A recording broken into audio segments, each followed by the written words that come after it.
Assalamualaikum warahmatullahi wabarakatuh. Perkenalkan, saya Zuyuna Aulia Irma, JGB Angkatan 11 dari SMA Negeri 1 Losari, Jawa Tengah. Salam bahagia Bapak dan Ibu guru hebat. Video kali ini, saya akan memaparkan tugas demonstrasi kontekstual modul 2.2 tentang pembelajaran sosial dan emosional. Dan tugasnya yaitu membuat rencana implementasi pembelajaran sosial dan emosional bagi murid dan dengan kata lain membuat RPP terintegrasi dengan KSE dengan minimal 2 KSE dan berikan alasannya. Nah, berikut ini adalah modul ajar atau RPP yang telah saya buat Bapak Ibu guru hebat. Saya mengambil dari RPP di tugas demonstrasi kontekstual modul 2.1 dengan saya masukkan KSE dan ada beberapa tambahan aktivitasnya. Baik Bapak Ibu guru hebat, saya akan jelaskan terlebih dahulu bahwa saya mengintegrasikan KSE lebih dari 2 sesuai dengan aktivitas yang ada di RPP dan memenuhi KSE. Saya letakkan alasan memilih KSE tersebut ke dalam lampiran dari RPP saya di lembar yang terakhir. Nah, lampiran terakhirnya di sini ya Bapak Ibu. Nah, ini. Oke, baik. Saya jelaskan di sini Bapak Ibu bahwa 5 KSE saya ambil semua sesuai dengan aktivitasnya. Yang pertama adalah kesadaran diri. Alasannya kenapa bahwa saya memilih itu karena kesadaran diri itu membantu peserta didik menyadari diri sendiri, memungkinkan siswa menetapkan tujuan yang realistis dan termotivasi untuk mencapainya. Kemudian yang kedua, manajemen diri. Pada manajemen diri membantu peserta didik mengelola emosi dan perilaku. Hal ini penting untuk konsentrasi pada pembelajaran serta meningkatkan efisiensi dan produktivitas. Peserta didik yang memiliki keterampilan manajemen diri lebih tahan terhadap stres dan tantangan, dan yang sangat penting untuk keberhasilan jangka panjang. Selanjutnya pada kesadaran sosial. Kesadaran sosial mendorong penghargaan terhadap perbedaan dan keberagaman. Peserta didik sangat sadar secara sosial lebih mampu bekerja sama dalam tim yang merupakan keterampilan penting dalam kehidupan profesional dan pribadi karena tanpa kesadaran diri tidak akan adanya keterampilan dan yang penting untuk kehidupan profesional dan pribadinya. Kemudian pada keterampilan berelasi. Keterampilan berelasinya melibatkan kemampuan berkomunikasi dengan jelas dan efektif yang penting dalam segala aspek kehidupan. Peserta didik belajar bagaimana menyelesaikan konflik secara konstruktif dan menjaga hubungan tetap positif. Dan yang terakhir, pengambilan keputusan yang bertanggung jawab, yaitu kemampuan untuk membuat keputusan yang bertanggung jawab membantu peserta didik mempertimbangkan konsekuensi dari tindakan mereka dan memilih yang terbaik untuk diri mereka sendiri dan orang lain. Selain itu, peserta didik mampu membuat keputusan yang bertanggung jawab, lebih mandiri dan siap menghadapi tantangan dunia nyata. Oke, di sini saya jelaskan dari awal sampai akhir, ya Bapak Ibu, bahwa modul ajar saya sama dengan tugas demonstrasi kontekstual modul 2.1, hanya saya tambahkan dengan aktivitas beberapa dan KSE-nya. Nah, untuk informasi umum sudah saya jelaskan secara rinci, ada identitas sekolah, kemudian ada kompetensi awal, profil pelajar Pancasila, sarana dan prasarananya, saya masukkan semuanya secara lengkap, kemudian target peserta didik, kemudian moda, pendekatan, model dan metode pembelajaran yang digunakan juga, sumber belajarnya, serta pada kompetensi inti meliputi tujuan pembelajaran menggunakan ABCD, pemahaman bermakna, dan pertanyaan pemantik dilanjutkan untuk persiapan pembelajaran dan kegiatan pembelajarannya. Nah, untuk kegiatan pembelajarannya yang saya masukkan saya lengkapi dengan KSE, meliputi pendahuluan berupa orientasi, yaitu berdoa, menanyakan kabar, memeriksa kehadiran dan menanyakan kesiapan belajar yang merupakan kesadaran diri. Apersepsinya menanyakan apakah ada yang sudah belajar tentang aturan perkalian sebelumnya. Jika sudah, bagaimana aturan perkalian itu? Nah, berarti mereka nanti akan mengingat kembali, kemudian berusaha mengingat apakah mereka sendiri sudah belajar tentang aturan perkalian. Mereka akan mengalami KSE, yaitu kesadaran diri. Kemudian di poin motivasi, yaitu memberikan ice breaking, termasuk dalam manajemen diri.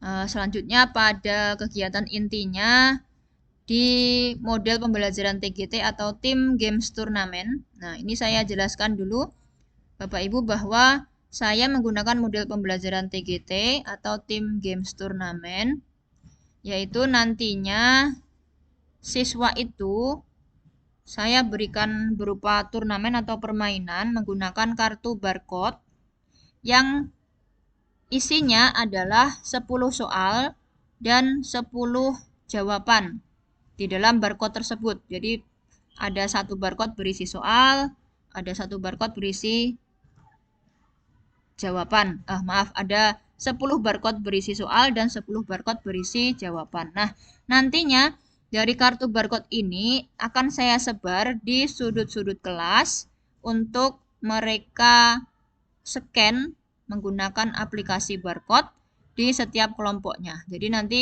kelompoknya saya bagi 5. Dalam satu kelas ada 5 kelompok. Nah, kemudian yang mendapatkan pasangan soal dan jawabannya melaporkan kepada guru untuk jawaban yang benar akan diberikan ganti yaitu bintang, dan bintang tersebut ditempelkan ke kertas manila yang sudah berada di depan kelas di bagian kolom kelompoknya masing-masing. Nah, nanti yang mendapatkan bintang terbanyak adalah kelompok yang menang. Seperti itu kira-kira Bapak Ibu guru hebat.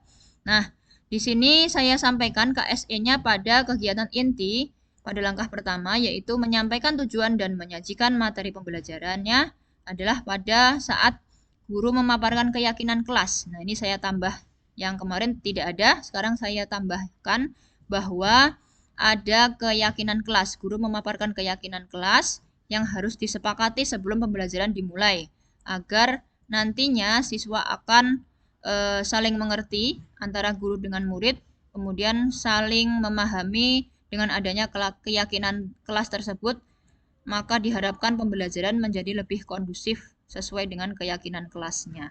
Nah, di poin itu peserta didik memahami keyakinan kelas yang telah disampaikan, itu adalah kesadaran diri. Kemudian guru mengkondisikan suasana belajar yang menyenangkan. Nah, pada kondisi ini peserta didik dapat menempatkan diri dengan pengkondisian tersebut, merupakan manajemen diri. Kemudian peserta didik diberikan materi dalam bentuk PowerPoint yang diselipi dengan video tentang aturan perkalian. Nah, itu merupakan diferensiasi konten. Saya jelaskan sekalian di situ agar lebih lengkap. Kemudian peserta didik diberikan kalimat pemantik oleh guru yang mengarahkan pada materi aturan perkalian. Nah, itu merupakan KSE kesadaran diri. Selanjutnya, peserta didik dapat mengidentifikasi rumus aturan perkalian untuk digunakan sebagai bekal dalam menyelesaikan permasalahan. Nah, itu juga poin kesadaran diri. Jadi siswa secara mandiri maupun secara kelompok, secara mandiri terlebih dahulu karena belum dibentuk kelompok ya Bapak Ibu. Jadi mereka secara mandiri dapat mengidentifikasi rumus. Mereka berpikir dan fokus dengan kesadaran diri. Kemudian guru melemparkan pertanyaan peserta didik kepada peserta didik lain untuk dijawab. Ketika di sini tadi ada, nah guru kan memfasilitasi peserta didik yang kurang memahami materi melalui tanya jawab. Nah, ketika ada siswa yang bertanya, nanti guru akan melemparkan pertanyaan itu kepada temannya. Jika nanti kemudian ada beberapa teman yang menjawab pertanyaan temannya sendiri tadi dan bisa menjawab, nah berarti kan mereka saling berrelasi tuh ya. Ada keterampilan berrelasi antara mereka. Keterampilan berrelasinya yaitu mereka menjawab pertanyaan temannya tadi dengan berpikir dan bernalar kritis dan kreatif tentunya. Kemudian pada pembentukan kelompok heterogen, yaitu guru membagi kelompok secara heterogen berdasarkan pemetaan kebutuhan peserta didik pada profil peserta didik, berdasarkan profil peserta didik yaitu dengan gaya belajar dan kesiapan peserta didik dengan hasil dari asesmen diagnostik kognitif. Nah, pada poin ini peserta didik menyesuaikan kelompok yang telah dibagi, yaitu juga kesadaran sosial dengan teman-temannya. Kemudian peserta didik dengan diberikan arahan oleh guru untuk melakukan aktivitas membentuk kelompok juga merupakan kesadaran sosial saat mereka beraktivitas membentuk kelompok dan saling bertanya dan saling mencari kelompoknya yang mana gitu. Kemudian pada langkah ketiga TGT yaitu turnamen dengan aturan-aturannya sudah saya jelaskan di sini. Kemudian pada poin 4 bahwa setiap kelompok telah selesai dengan satu pasangan soal dan jawaban wajib dilaporkan kepada guru. Nah, itu merupakan kesadaran sosial antara murid dengan guru. Kemudian laporan hasil pasangan soal dan jawaban harus disertai bukti penjelasan. Jadi ketika itu siswa akan menjelaskan bukti penjelasannya. Saya tadi mengerjakannya caranya begini, Bu. Ini kali ini. Nah, itu berarti keterampilan berelasi antara siswa tadi ketika mengerjakan di kelompoknya dan dibuktikan, dilaporkan kepada guru. Kemudian pada selanjutnya yaitu kelompok yang berhasil memasangkan soal dan jawaban tercepat dan benar dengan soal terselesaikan paling banyak akan menjadi pemenang. Nah, itu nanti dengan adanya mereka menjawab dengan cepat dan benar itu tadi kan siswa bernalar kritis kreatif ya. Bagaimana biar cepat, bagaimana menghitungnya, kemudian saling bekerja sama antar kelompoknya tadi termasuk dalam keterampilan berelasi. Nah, setelah itu peserta didik melakukan aktivitas turnamen, yaitu peserta didik men-scan kartu barcode yang disebar di sudut-sudut kelas, mencari pasangan soal dan jawabannya. Mereka aktivitas tersebut termasuk dalam diferensiasi proses. Kemudian, setiap kelompok saling berpencar dan mendapatkan soal yang berbeda pada waktu yang sama. Jadi, mereka akan menemukan soal tuh, kemudian mencari soal yang mereka anggap mudah untuk dikerjakan. Jadi, setiap kelompok pasti tidak akan menemukan soal yang sama untuk dikerjakan. Nah, itu termasuk dalam diferensiasi konten. Selanjutnya pada penghargaan kelompok, yaitu peserta didik diberikan motivasi intrinsik kepada kelompok terbaik, diberikan motivasi oleh guru ya,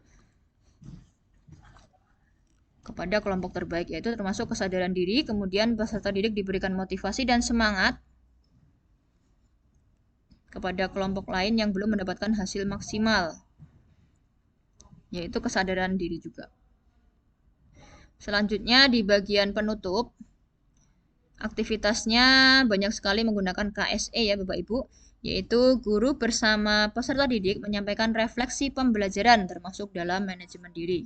Mereka saling berefleksi dan mengungkapkan apa yang mereka pikirkan gitu.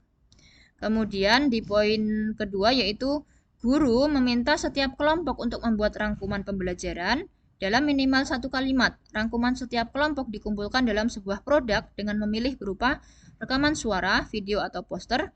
Hasil produk dilengkapi isi berupa nama kelompok, anggota, dan rangkuman pembelajaran. Itu termasuk dalam kesadaran sosial dan keterampilan berelasi.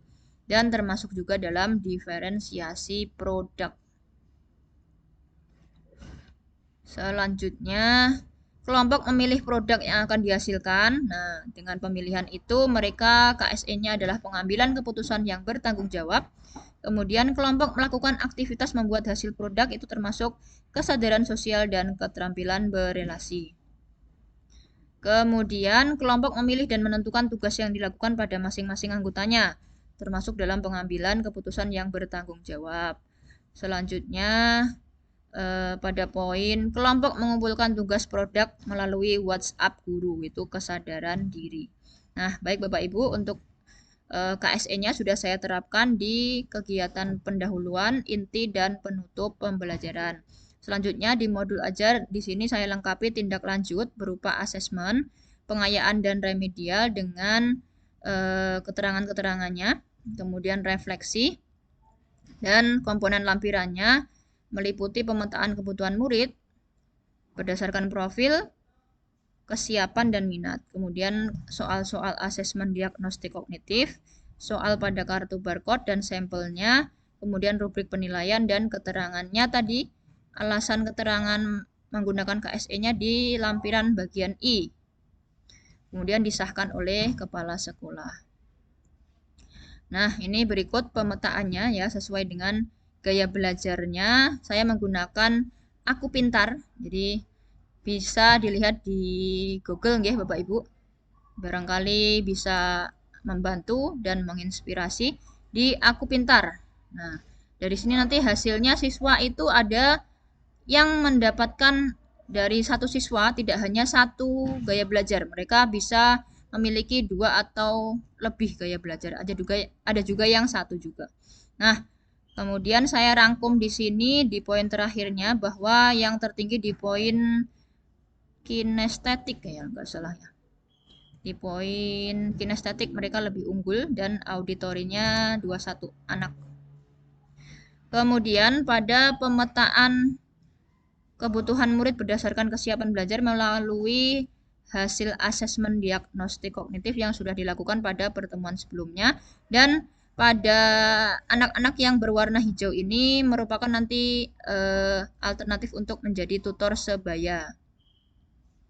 Kemudian pada pemetaan kebutuhan murid berdasarkan minat murid, yaitu menggunakan survei, dan hasilnya adalah mereka menyukai poin yang ketiga, yaitu pembelajaran menggunakan ceramah dengan video dan PPT, kemudian permainan dan berkelompok.